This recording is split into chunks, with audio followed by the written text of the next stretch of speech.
Bueno familia, aquí estamos de nuevo con otro video del canal Calcio Italiano 360 grados para hablar de fútbol, que es lo que nos gusta a todos. Bien, el día de hoy vamos a tratar un tema bastante particular porque este fin de semana se dio un partido muy envuelto en polémica, el partido donde la Juventus visitaba el Hellas Verona y que terminó saldándose con un empate, pero con muchísima polémica.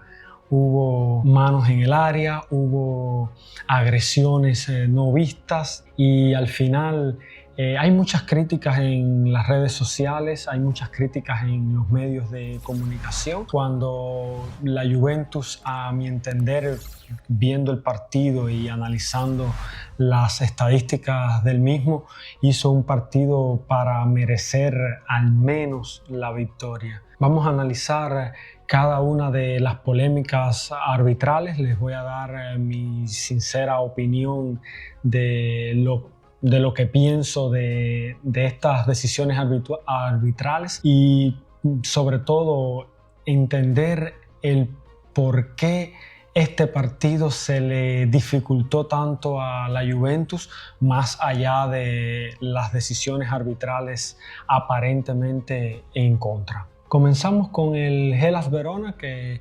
decidió recibir a la Juventus con un 3-5-2, pero un 3-5-2 que prácticamente era un 3-6-1 porque era un autobús increíblemente grande el que presentó el Hellas Verona, todos defendiendo atrás, dejando completamente la iniciativa a la Juventus, que contó como se esperaba con ese 3-4-2-1 bien característico y con el que mejor se encuentra la Juventus de Igor Tudor, que todavía no entiendo esas modificaciones que intentó hacer y que hizo en partidos importantes como el del Inter, que al final se acabaron revelándose como errores desde mi punto de vista. Bien, la Juventus salió con la línea de tres defensores, Kalulu, Gatti y Joe Kelly. En el centro del campo, como venía pidiendo, Joao Mario y Cambiaso como carrileros, con la pareja de Locatelli y Khéphren Thuram en el centro del campo a dirigir los tiempos del partido. Luego, en el ataque, la buena noticia es que regresó Francisco Concienzao, y cómo regresó por todo lo alto. Yildiz, que no puede faltar, y como delantero centro la oportunidad para Dusan Vlahovic, que luego de el partido de entre semana contra el Borussia Dortmund, el gran salvador de una Juve patética, merecía cuanto menos ser titular en este partido. El partido se desarrolló, quiero recalcar, más como pretendía el Verona que como quería la Juventus. Quiero recordar eso porque estas estadísticas fueron una consecuencia clara del planteamiento del Hellas Verona, que decidió completamente refugiarse en su propia área, prácticamente los 11 jugadores metidos atrás y apostando abiertamente al contragolpe. Lógicamente, con una posesión de balón del 28% frente a la Juventus, que tuvo el 72% de la posesión del balón, quiere decir que se jugó prácticamente en campo del Verona, en la mitad de campo del Verona. Los tiros a puerta entre los tres palos estuvieron bastante parejos, con 4 para ambos equipos. Los tiros totales, 14 para el Verona y 10 para la Juventus, que a mi entender encontró grandes dificultades para atravesar esa defensa sólida y bien poblada que planteó el Verona. Con los pases era evidente que la Juventus, con una posesión del 72%, lograra más de 500 pases. En particular logró 573 pases frente a los 216 del Verona. Pero aquí el punto clave de este partido es entender el escenario que planteó el Verona y cómo la Juventus sufrió para crear peligro en este partido. Porque si vemos el gráfico de los ataques realizados por la Juventus, con una posesión de balón del 72%, realmente era de esperarse que la Juventus, aquí vemos como las barras grises son mucho más pobladas y mucho más frecuentes que las barras verdes de el Verona, pero incluso con toda esta cantidad de ataque, con toda esta cantidad de posesión de balón y de juego ofensivo, la Juventus fue capaz de crear bien poco peligro a la portería rival. ¿Por qué? Bueno, porque es una Juventus, como ya lo vengo diciendo en videos anteriores, sin automatismos. Es una Juventus que depende solo y únicamente de lo que pueda crear Yildiz, aunque si en este partido el único gol lo aportó Concienzao en una de sus jugadas preferidas, una diagonal, una internada desde la banda derecha para definir con la zurda a la derecha del portero, bien abajo, al ángulo. Pero antes de pasar a las polémicas del partido que al final se revelaron determinantes en el resultado, quiero continuar diciendo lo que he venido argumentando en videos anteriores de esta Juventus. Esta Juventus necesita jugadores creativos, necesita jugadores que no solo sean jugadores que lleven el balón en los pies, pero que marquen la diferencia. Jugadores como Segrova,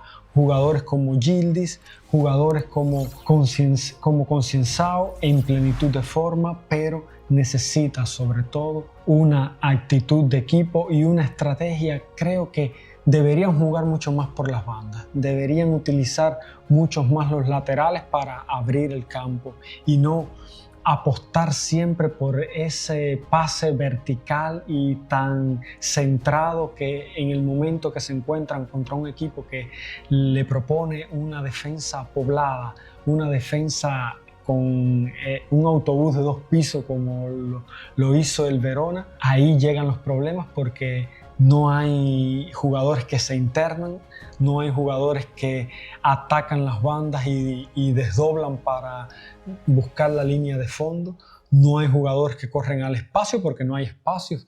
Necesitan jugadores poblar ese centro del campo en modo de encontrar pases entre líneas y jugar a las espaldas de los defensores. La pregunta es, ¿está la Juventus preparada para efectuar esta transición en su modelo de juego? ¿Está la Juventus preparada para evolucionar a un estilo de juego mucho más dominador?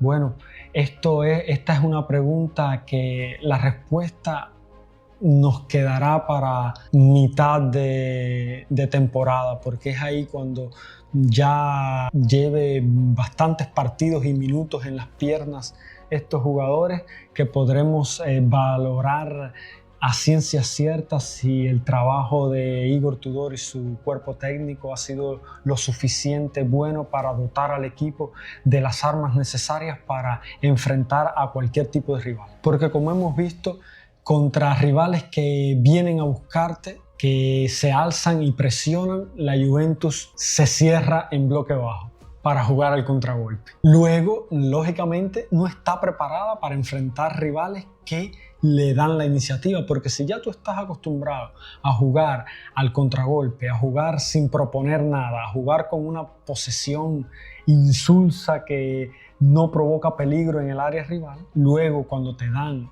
la oportunidad de atacar, cuando te regalan la iniciativa como hizo el Verona en este partido, se evidencian todas las carencias de la Juventus para enfrentar a equipos de estas características, que son muchos, como ya sabemos, en la Serie A. Porque los equipos que te vienen a buscar arriba son bien pocos y los podemos contar con los dedos de una mano. Los podemos contar como el Atalanta, como el Inter, como el Milan, quizás ni siquiera tanto, porque el Milan con Allegri ahora también ha cambiado su estilo de juego a un estilo mucho más defensivo, mucho más de contragolpe. Quizás el Napoli con Antonio Conte ahora apuesta más por un juego de más presión y mucho más ataque que en temporadas anteriores. Pero bueno, vamos a hablar de los eventos que decidieron al final el partido, con un empate 1-1, con la Juventus que lo intentó en todas las maneras posibles, pero que se vio siempre bloqueada en algunas ocasiones, o en la mayor parte de las ocasiones, por una defensa superpoblada del Verona, y en otras ocasiones por decisiones arbitrales que sinceramente dejaron mucho que desear y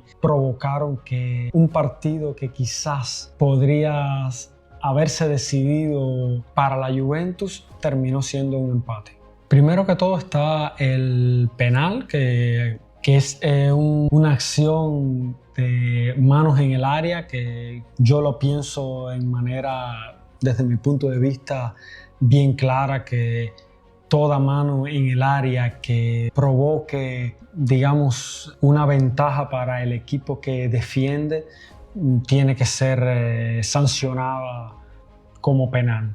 Y creo que en esta acción Joao Mario tocó el balón con las manos, quizás no de manera intencional, porque buscando golpearla con la cabeza, cabecear, no midió bien, y el brazo que lo tenía, el brazo izquierdo bastante despegado del cuerpo, recibió el balón ahí, y con el VAR es muy difícil escapar de jugadas de esta magnitud. 4 minutos después, Orbán, el delantero del Verona, agrede con un codazo por toda la cara a Gatti. Y es increíble cómo el VAR ni siquiera llamó al árbitro para revisar la jugada. Y la Juventus, y sobre todo en el entorno de la Juventus, está claro que hay un mal sabor de boca porque con el antecedente que ya vimos esta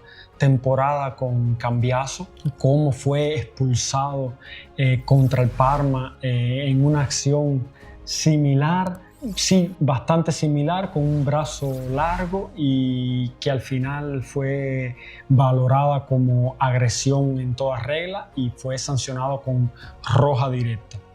En este caso fue una agresión, caballero, esto lo tienen que tener bien claro, lo vi, y el jugador Orbán va por Gatti, le suelta un codazo por toda la cara, y simplemente fue sancionado con amarilla porque según la escuadra, el equipo arbitral no lo golpeó en la cara completamente, sino que fue más bien por la oreja, fue algo así lo que quisieron explicar, cosas que no tienen ningún tipo de sentido, porque, caballero, una agresión es una agresión, sea en el pecho, en la frente, en la nariz, donde tú no tienes permitido agredir.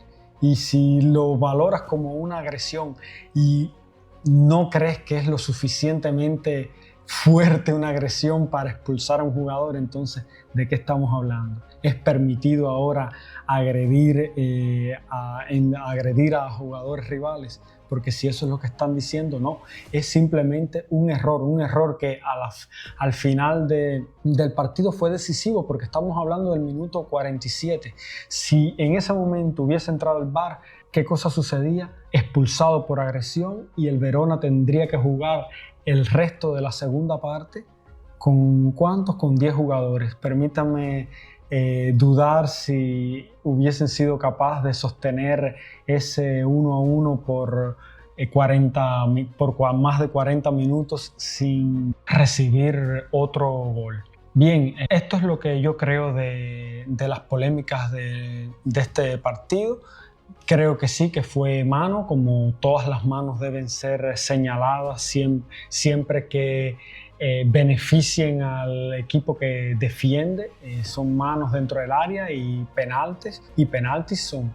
y hay que señalarlo. Luego con la tarjeta roja merecía la roja y es llamativo porque el VAR ni siquiera intervino para rectificar esta jugada o al menos llamar al árbitro de campo para hacerle ver la jugada y que fuera él a decidir. Dicho esto, quiero regresar al inicio del video y decirles para finalizar que todas estas polémicas que en este momento, en este partido fueron en contra de la Juventus y que digamos que perjudicaron al equipo en el resultado final, no tienen por qué tapar el verdadero problema de esta Juventus. Es una Juventus que necesita de mucho trabajo en la creación, necesita de mucha dinámica en los pases, de mucha más velocidad y mucho más control de partido, porque en este partido lo controlaron porque fue el equipo rival a darles la iniciativa y a darles la oportunidad de controlarlos, de controlar el partido. Esta Juventus tiene muchas deficiencias, es una Juventus que necesita de jugadores creativos, de jugadores asociativos y por el momento no los tiene. Los tiene en el banco de suplentes porque hemos visto cómo Dusan Vlahovic cuando entra de revulsivo es uno y cuando juega de titular es otro. No solo por este partido donde con todo el esfuerzo que hizo, pero ante una defensa tan poblada y tan cerrada como la que propuso el Verona, poco más podía haber hecho Dusan Vlahovic. Bien, yo lo dejo aquí. Déjenme saber en la caja de comentarios qué piensan del partido, qué piensan de este frenazo de la Juventus y si están conmigo en lo que estoy comentando de las deficiencias o si estoy siendo muy severo con el equipo y con la dirección técnica de la Juventus. Bien, nos vemos en próximos videos. Hasta la vista.